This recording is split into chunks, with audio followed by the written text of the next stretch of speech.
Bonjour à tous. Aujourd'hui, la bénignité. L'homme de bien obtient la faveur de l'Éternel. Proverbe 12, verset 2. La vraie bénignité est considérée par le ciel comme une véritable grandeur. La nature de ce sentiment détermine la valeur de l'homme. Une personne peut posséder des biens, de l'intelligence, mais n'avoir pas de prix aux yeux de Dieu parce que le feu ardent de la bonté n'a jamais brûlé sur l'autel de son cœur. La bénignité est le résultat de la puissance divine qui a transformé la nature humaine. En croyant au Christ, la race déchue rachetée par le Sauveur peut obtenir cette foi qui agit avec amour et qui purifie l'âme de toute souillure.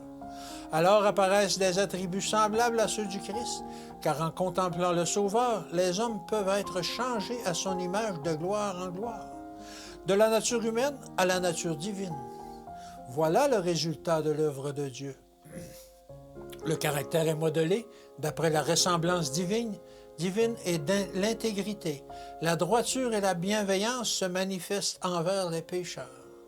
Le Seigneur éprouve chaque être humain. Il le fait pour nous aussi afin de voir si nous manifesterons toute la bonté, si nous ferons le bien, et de savoir s'il peut nous confier les richesses éternelles et faire de nous des membres de la famille royale, des enfants du roi céleste.